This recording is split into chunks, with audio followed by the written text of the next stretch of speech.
Praise the lord. The best wishes to you and your family members in the name of God. దేవుని నామమునకు మహిమ కలుగును గాక. దేవుని నామం పేరట మీకును మీ కుటుంబ సభ్యులందరికీ శుభాభివందనములు. ఈరోజు దేవుని వాగ్దానము. Today God's promise. యెహోవా యందు భయభక్తులు కలిగి ఉండుట వలన మనుషులు చెడుతనము నుండి తొలగిపోదురు. సామెతలు గ్రంథం 16వ అధ్యాయం 6వ వచనం. By the fear of the Lord men depart from evil. The book of Proverbs chapter 16 verses 6. క్రీస్తునందున్న ప్రియమైన సహోదరి సహోదరులారా, ఈ ఉదయకాల సమయమున దేవుడు మాట్లాడుతున్నాడు. చూడండి, ఎవరైతే యెహోవా యందు భయభక్తులు కలిగి ఉంటారో వారు దేవుడును ప్రేమించి దేవునికి దగ్గరగా ఉంటారు. వారు ఎంతో శ్రేష్టమైన వారు. ఎందుకంటే ఈరోజు వాక్యం ఏమని తెలియచేస్తున్నాడంటే, యెహోవా యందు భయభక్తులు కలిగి ఉండుట వలన మనుషులు చెడుతనము నుండి తొలగిపోదురని మాట్లాడుతున్నాడు. చూడండి, మనుషులైనటువంటి వారు ఎవరైతే చెడు నడతలు గాని, దుష్ట ఆలోచనలు గాని, ఆ యొక్క దుష్టుల ఆలోచన చొప్పున ఆ యొక్క మార్గము గుండా వెళ్తుంటే దేవుడు తప్పకుండా అవన్నీ గద్దిస్తాడు. వారితో మాట్లాడతాడు కూడా. ఎందుకంటే చెడుతడు నడవటం దేవునికి ఇష్టము లేదు. కనుక మరి మనం ఏమన్నా తప్పటడుగులేస్తున్నామేమో ఒకసారి మనం ఆలోచనలు చేయాలి.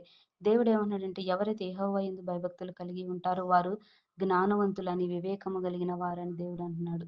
ఎందుకంటే మన హృదయం మనలను ఏమంటుందంటే హెచ్చరిక చేస్తుంది. ఇది వద్దు, ఇది చేస్తే దేవుడు ఊరుకోడు. దేవుని భయం కలిగి ఉన్నామా? మన హృదయం మనకు తెలియచేస్తూ మనకి చెప్తుంది. ఒక తప్పు చేసేటప్పుడు అనేక ఆలోచనలతో, భయంతో కలిగి ఉంటాం. కానీ ఏ భయం అనేది దేవుని యెడల భయభక్తులు కలిగి ఉండాలి. అప్పుడు తప్పకుండా దేవుడు మనలను వాటి నుంచి దూరపరిచి మనల్ని పరిశుద్ధులుగాను, నీతిమంతులుగాను ఉంచుతాడండి. కనుక దేవుని యొక్క బిడ్డలంగా లేదా దేవుని యొక్క కుమారులుగా ఉంటే దేవుడు ఎంతో ఆనందిస్తాడు. దేవుని యెడల మన హృదయాన్ని గాని పరిశుద్ధంగా ఉంచుకొని మన యొక్క జీవితాన్ని సాక్షార్థకరంగా ఇతరులకు మాదిరికరంగా మన జీవితాల్లో దేవుని యొక్క వెలుగులతో నింపబడితే మనం ఇతరులను వెలిగించే వ్యక్తులుగా ఉండాలి. మంచి మాటలు మాట్లాడుతూ దేవుని యొక్క కృప తెలుసుకున్న వారం గనుక ఆయన కృప మనకెప్పుడు తోడుగా ఉంటుంది. కనుక నిజమైన భయభక్తులు కలిగి ఉండాలి. పాపాన్ని విడిచిపెట్టాలి. లోక స్నేహాలు, లోక సంబంధ స్నేహాలు, ఆ చెడు నడతల నుంచి మనం వాటిని చిరాకించుకొని దేవుడి దగ్గరకొచ్చి పశ్చాత్తాపపడి, ప్రభువా, నేను ఈరోజు ఏమైనా తప్పు చేశానేమో, ఏమో చెడు ఆలోచన చేసి ఉన్నానేమో, దయచేసి మమ్మలను మన్నించండి. మా హృదయంలో ఆ యొక్క చెడ్డ తలంపులు గాని, చెడ్డ ఆలోచనల నుంచి విడిపించమని మనం ప్రార్థనలు చేసుకోవాలి. తప్పకుండా దేవుడు వాటన్నిటి నుంచి విడిపించి మనలను పరిశుద్ధంగాను, మనలను ఆయన దక్షిణ హస్తం ద్వారా మనల్ని రక్షిస్తాడు. కనుక ప్రతినిత్యం దేవునికి మనం హృదయమును దేవుడికి సమర్పించుకుంటే దేవుడు తప్పకుండా మన త్రోవలను సరళం చేసి మంచి జ్ఞానముతోను నీతిమంతులుగాను యథార్థవంతులుగా నడిపించగల గొప్ప దేవుడై ఉన్నాడు గనుక దేవుడి వాక్యమును దీవించునుగాక. ప్రార్థన. పరిశుద్ధుడా, పరిశుద్ధుడా, జీవము గల దేవా, నీకు స్తోత్రాలు, స్తోత్రాలు చెల్లిస్తున్నాం తండ్రి.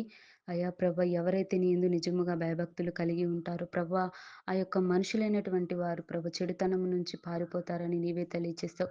ప్రభా, ఈ లోకంలో అలా ఏమన్నా బ్రతుకుతున్నారేమో, దయచేసి ఆ చెడు నడతల నుంచి, చెడ్డ మార్గాల నుంచి ప్రభా యవ్వనస్తులు చాలా మంది ఉన్నారు ప్రభా, వారందరూ చెడు నడతలు నడుస్తున్నారేమో, వారి హృదయాన్ని సరిచేయండి ప్రభా, వారి జ్ఞానంతో తాకండి ప్రభా. యవ్వన ప్రాయంలో నీ కాడిని మోయుటకు వారిని ప్రభా నీ వైపు త్రిప్పుకొనండి ప్రభా. నిన్ను రుచి చూచి తెలుసుకునే కృప దయచేయండి ప్రభా.